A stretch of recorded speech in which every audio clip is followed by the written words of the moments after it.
Bismillahirrahmanirrahim. Alhamdulillahirabbil alamin.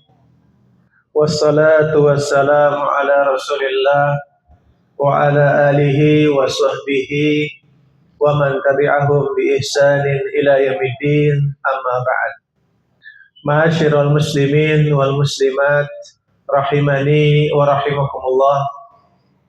Alhamdulillah, kita bersyukur kepada Allah Subhanahu wa taala pada siang hari ini di bulan Sya'ban 1447 Hijriah. Allah Subhanahu wa taala masih memberikan nikmat iman, nikmat Islam, dan juga nikmat bisa berjuang berjihad di dalam mempelajari tafsir Al-Qur'an. Dan juga tidak lupa kita insyaallah sebentar lagi akan menuju kepada syahrul Ramadan, bulan Ramadan, di mana Allah Subhanahu wa taala mengatakan di dalam surat Al-Baqarah, syahrul Ramadan alladzi unzila fihi al-Qur'an hudal linnas wa bayyinatin minal huda wal furqan. Bulan Ramadan itu adalah bulan diturunkannya Al-Quran. Hudal linnas, yang menjadi petunjuk bagi manusia. Wa bayyinatin minal huda wal furqan, dan penjelasan terhadap petunjuk pedoman hidup bagi manusia. Wal furqan, dan pembeda bainal haqqi wal batil, antara kebenaran dan kebatilan. Itu Al-Quran. Nah, maka dari itu insyaallah ta'ala pada hari ini majelis kita adalah majelis tafsir Al-Quran. Ini majelis yang sangat luar biasa, majelis yang dicita-citakan, ditunggu oleh banyak orang, yaitu majelis tafsir Al-Quran. Sementara orang-orang senang dengan kajian-kajian yang sifatnya tematik, itu bagus. Tapi ada yang di sana yang kondisinya lebih tinggi, apa? Kajian tafsir Al-Quran, yang dimana tafsir itu berkelanjutan, dari satu surat ke surat yang lain, dan ini memerlukan suatu keistiqomahan, konsisten, Nah, disinilah ujian dari Allah Subhanahu wa taala. Siapa orang-orang yang dia istiqomah? Allah ingin melihat orang-orang yang konsisten, istiqomah di dalam mempelajari tafsir Al-Quran. Allah ingin menguji hambanya. Kalau dia konsisten, insya Allah dia akan memperoleh hasil yang besar, memperoleh pahala yang besar. Ingat hadis Rasulullah Sallallahu Alaihi Wasallam yang diriwayatkan Imam Bukhari dari sahabat Utsman bin Affan radhiyallahu anhu. Rasulullah SAW bersabda, khairukum man ta'allama al-Quran wa 'allamahu. Sebaik-baik kalian adalah yang belajar Al-Quran, wa 'allamahu, dan yang mengajarkan Al-Quran. Itu khairun nas, sebaik-baik manusia. Ma'asyiral muslimin rahimani wa rahimakumullah. Insyaallah ta'ala kita lanjutkan pembahasan tafsir kita surat Asy-Syams ayat ke-5, ayat ke-5 insyaallah ta'ala. A'udzu billahi minasyaitonir rajim. Was-samaa'i wa ma banaha, dan demi langit serta pembinaannya. Nah, di sini sumpah kelima Allah Subhanahu wa taala di dalam surat Asy-Syams, yaitu was-samaa'i wa ma banaha, dan demi langit dan juga pembinaannya dan juga pembangunannya, yang kalau kita perhatikan langit itu sangat kokoh, langit itu kokoh tanpa tiang, tapi bisa menjulang tinggi, kokoh. Itulah ciptaan Allah Subhanahu wa taala. Allah menciptakan langit yang pertama sampai ke-7. ya, di mana Rasulullah SAW pernah melakukan perjalanan sampai ke langit ketujuh, dan langit ini adalah salah satu ciptaan Allah, kekuasaan Allah, ayat-ayat Allah Subhanahu wa taala yang sangat luar biasa, yang tidak bisa dibuat oleh siapapun dari makhluknya. Nah, makanya di sini Allah Subhanahu wa taala menafsirkan ayat ini di dalam surat Az-Zariyat ayat ke-47. Allah katakan, was-samaa'a banainaha bi'aidi wa inna lamusi'un.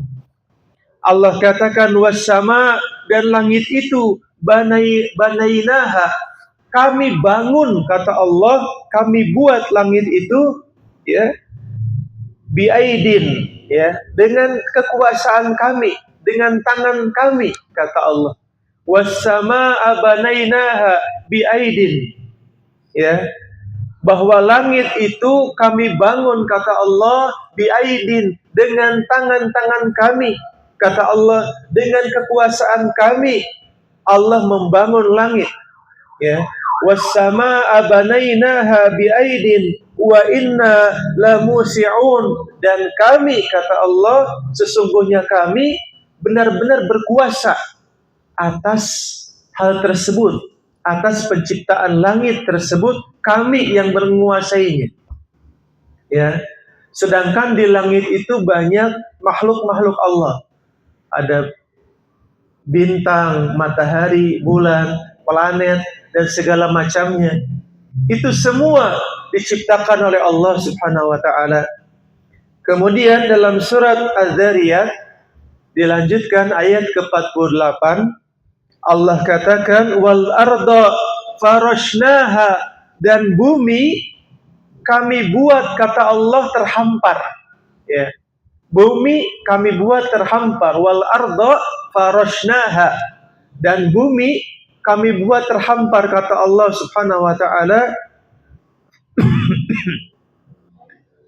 Fa ni'mal mahidun, ya.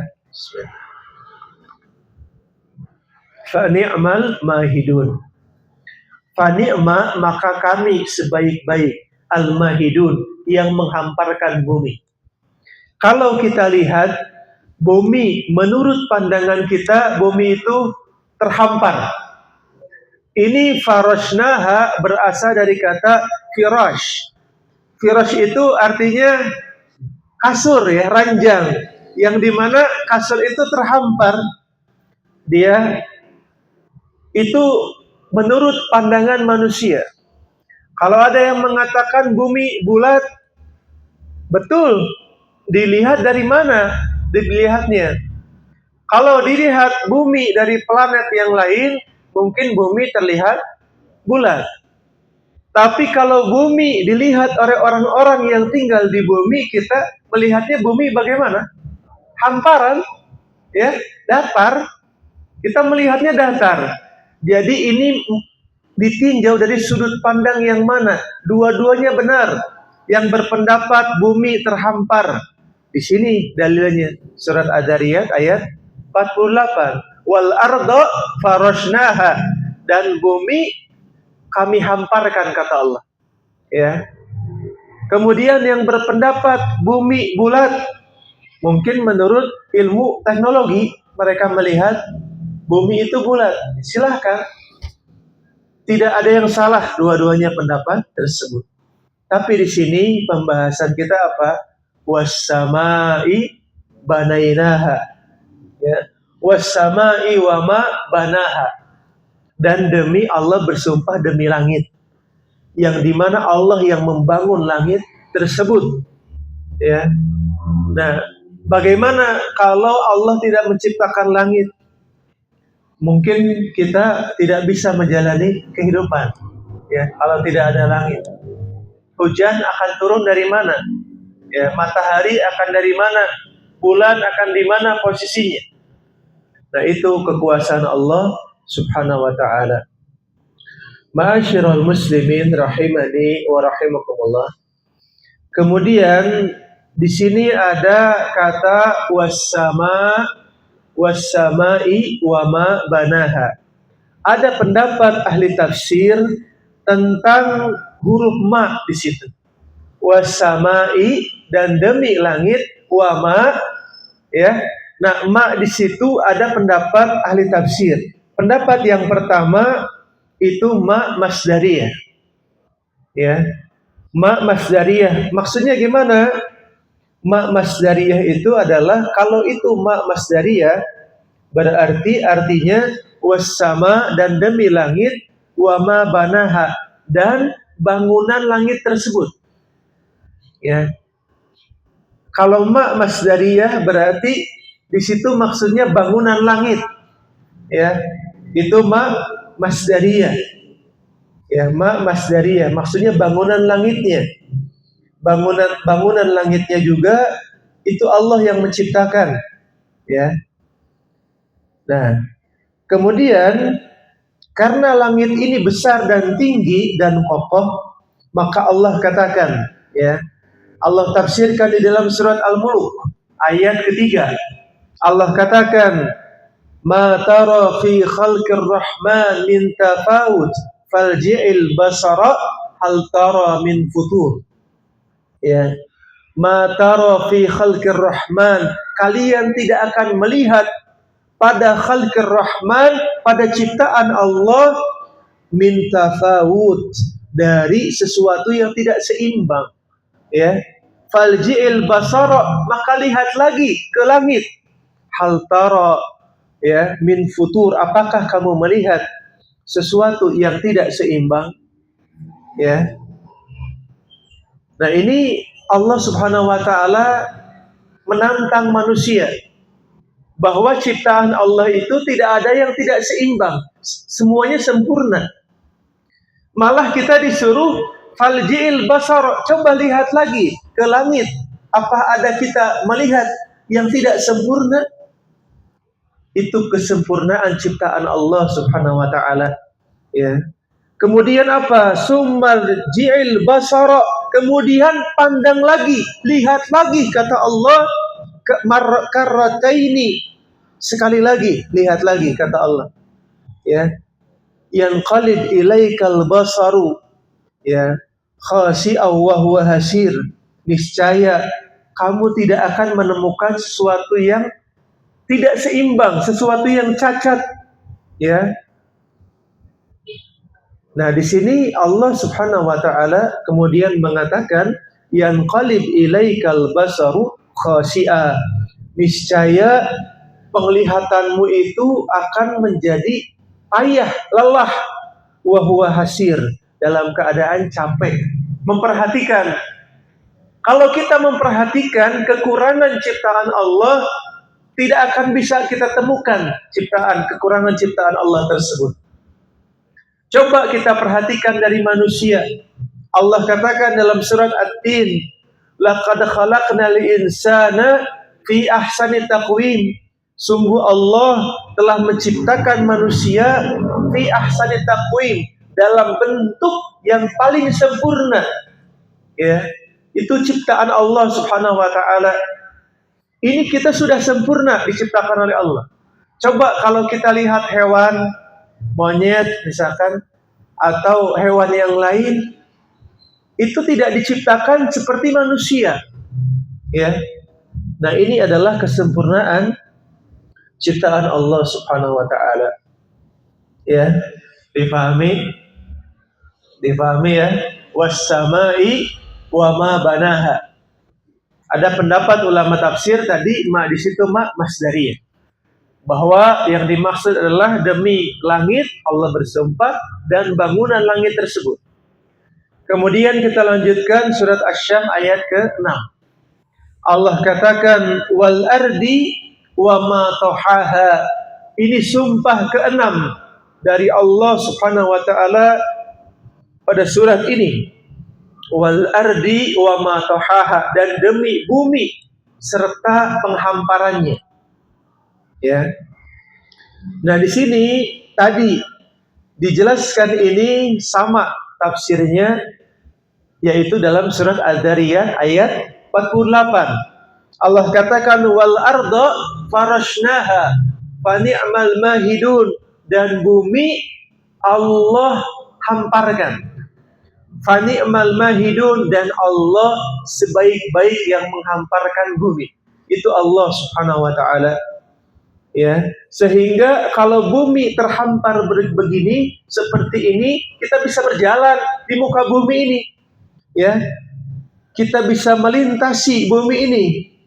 Ya. Kemudian Allah tafsirkan lagi di dalam surat Al-Ghasyiyah ayat ke-20. Allah katakan wa ilal ardi kaifa sutihat. Ya, yang sebelumnya Allah katakan, ya, afala yanzuruna ilal ibil, tidakkah kalian melihat kepada unta, kaifa khuliqat, bagaimana unta itu diciptakan. Ya, wa ilal ardi wa ilas sama kaifa rufi'at, dan tidakkah kalian melihat kepada langit, kaifa rufi'at, bagaimana Allah tinggikan langit tersebut.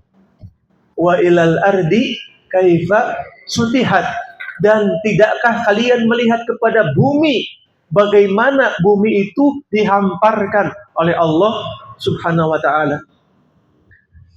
Ya, ini pelajaran bagi kita, ya. Allah ingin menunjukkan kekuasaannya kepada kita yang bisa kita lihat oleh mata kita, ya, yang bisa kita saksikan sendiri ayat-ayat Allah itu. Ya, tadi di surat Al-Ghasyiyah dari ayat 18, ya, 18, 19, 20, 21, ya.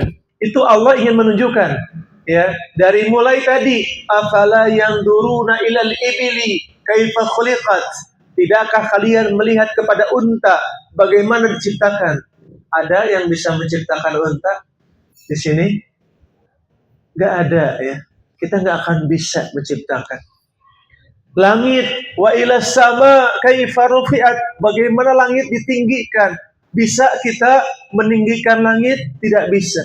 Wa ilal ardi kaifa sutihat, dan bumi dihamparkan oleh Allah.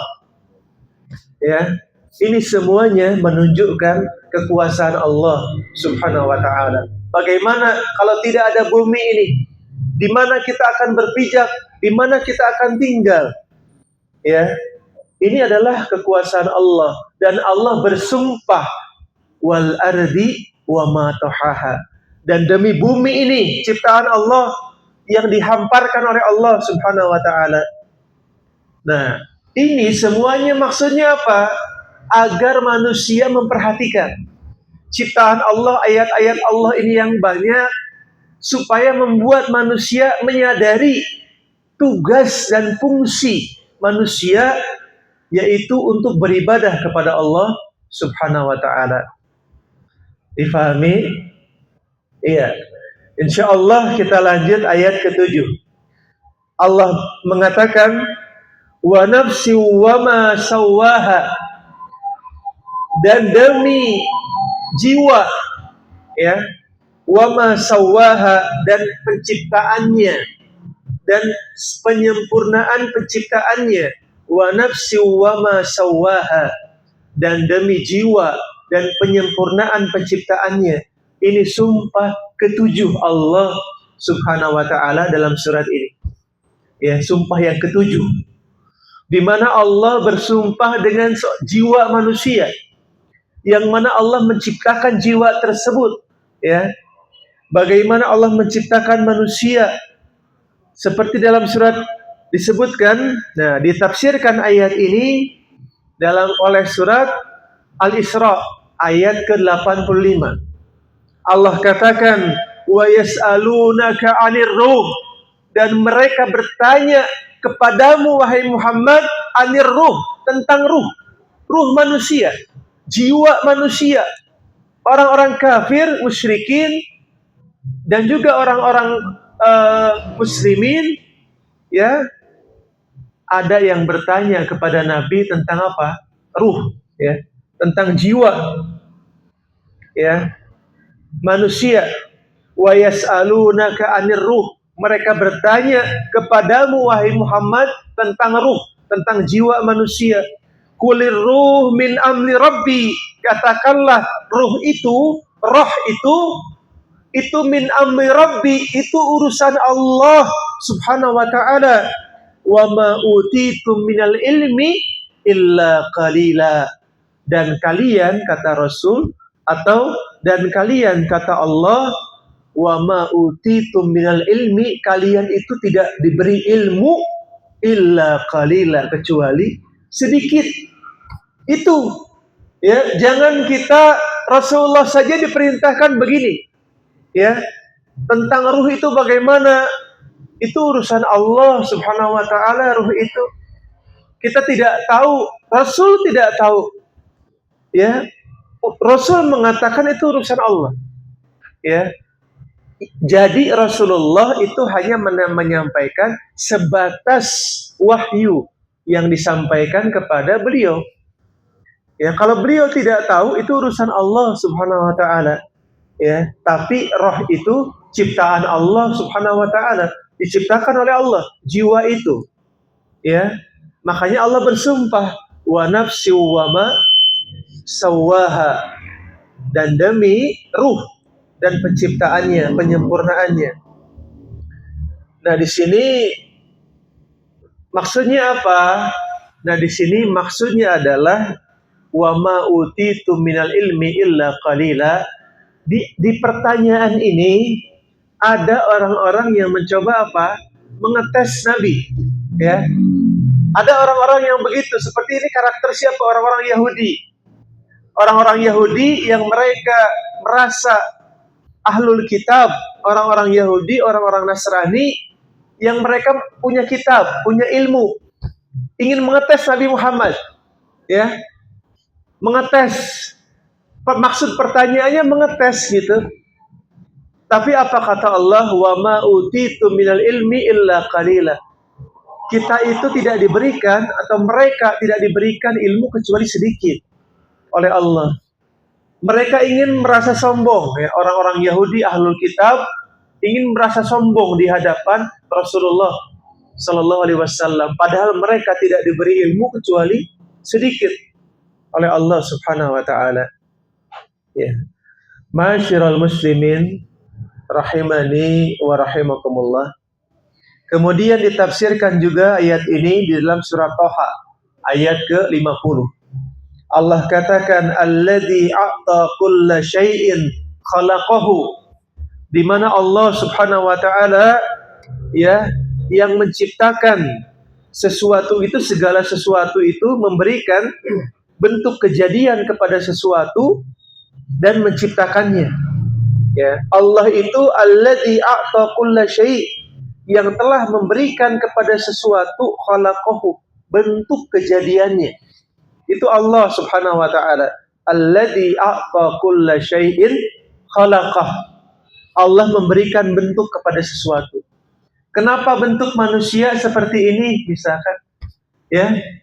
Itu Allah subhanahu wa ta'ala yang membentuknya. Kenapa ya nanti ada perbedaan antara orang-orang berdasarkan suku, bangsa, ras dan sebagainya? Itu Allah yang menciptakan.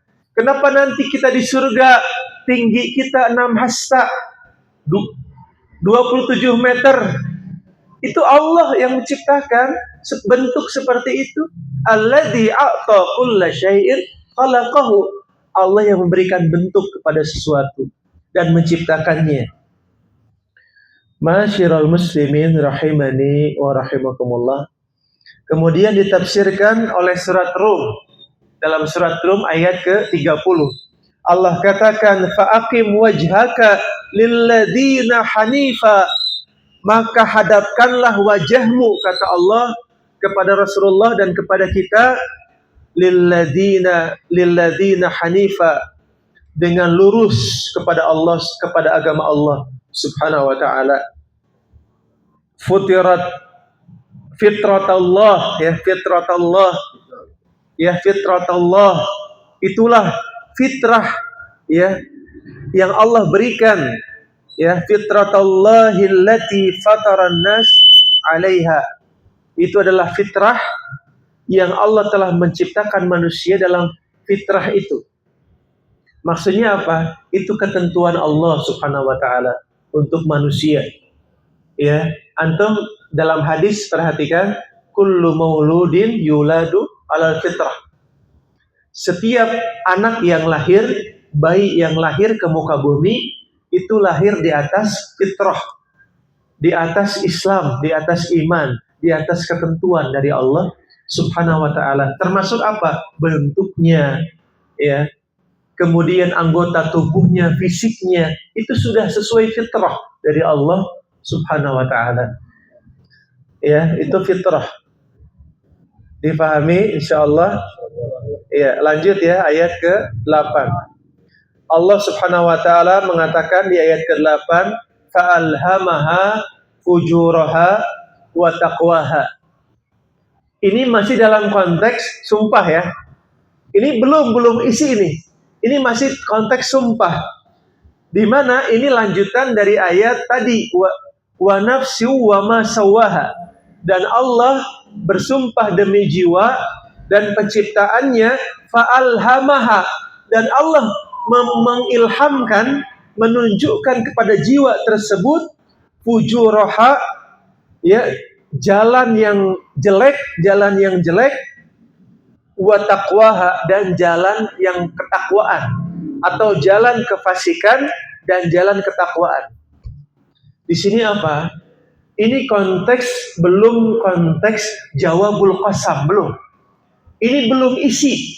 Ini konteksnya masih bersambung dengan ayat ke-7. Ini masih membicarakan tentang jiwa. Ya, di mana Allah fa'alhamaha, Allah menunjukkan kepada jiwa tersebut fujuraha wa taqwaha. Kejelekannya, kefasikannya, kejelekannya atau ketakwaannya. Maksudnya apa? Allah menunjukkan kepada jiwa kita bahwa ini adalah jalan yang benar, jalan ketakwaan. Ini jalan dosa dan maksiat. Allah sudah menunjukkan kepada kita. Ya, Allah sudah menunjukkan.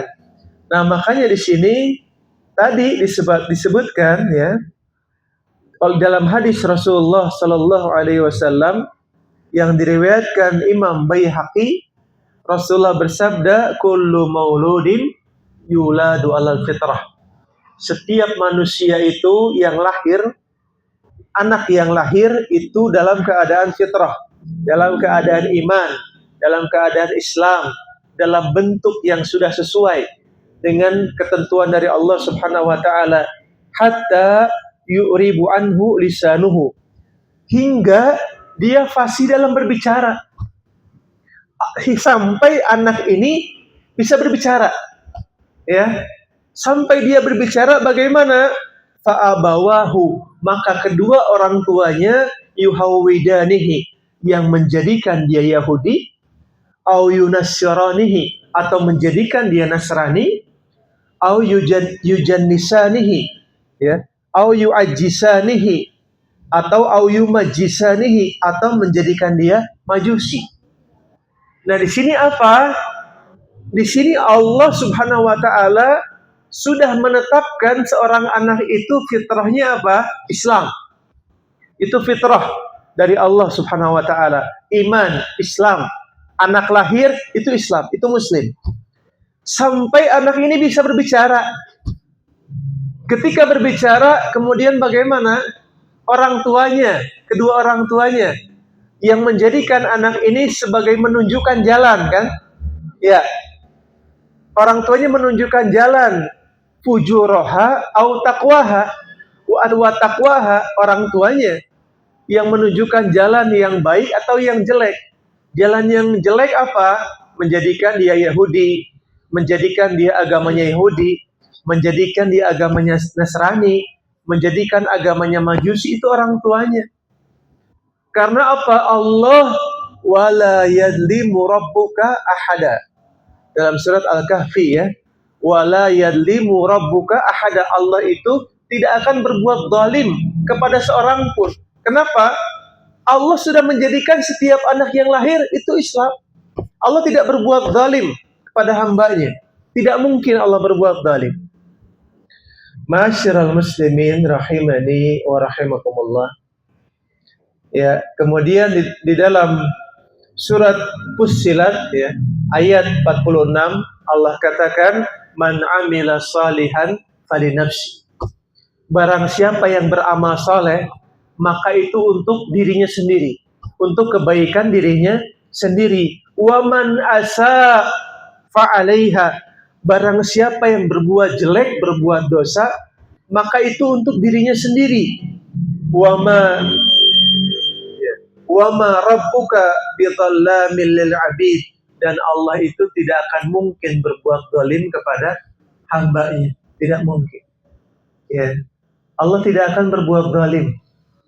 Sekarang kok Ustaz, sekarang ada orang Yahudi, Nasrani, Buddha, Konghucu, mereka nggak menerima, mereka nggak jadi Islam. Tapi ingatlah pasti ada keadaan suatu kondisi mereka mendengar Islam, itu pasti ada. Ya. Tapi mereka tidak menerimanya, ajakan itu. Ya. Pasti ada di dalam hidupnya, mereka mendengar tentang Islam, tapi mereka tidak menyambut. Mereka memilih jalan fujuroha, jalan yang jelek, ya, jalan yang jelek. Itu mereka pilih, ya, jalan tersebut. Ya, taib. Masyiral muslimin rahimani wa rahimakumullah. Kita sampai 2:30. Ya, nah ini 8 ayat ini masih konteks sumpah. Nanti ayat 9 dan seterusnya baru kita bahas isi. Isinya apa ini? Setelah Allah bersumpah dengan 8 kali sumpah, ini selanjutnya ini luar biasa ini. Ya. Setelah ayat 9, 10 dan berikutnya ini luar biasa. Ya. Apa ayat 9? Ya. Ayat 9 bagaimana? Qad aflaha man zakkaha. Nah ini Allah ingin berbicara ini. Ya. Allah ingin berbicara sebenarnya apa? Sungguh telah beruntung manusia yang mensucikan dirinya. Dengan apa? Dengan iman, dengan Islam, dengan amal soleh, dengan jihad. Ini sangat beruntung ini orang ini. Nanti insya Allah kita bahas ini isi dari Allah bersumpah 8 kali. Isinya ini sangat luar biasa. Tidaklah Allah bersumpah 8 kali kecuali pembahasannya ini sangat penting bagi manusia. Ya, insya Allah kita bahas di pertemuan berikutnya. Ya, insyaallah kita cukupkan kajian tafsir kita. Subhanakallahumma bihamdika asyhadu an la ilaha illa anta astaghfiruka wa atubu ilaik. Wassalamualaikum warahmatullahi wabarakatuh.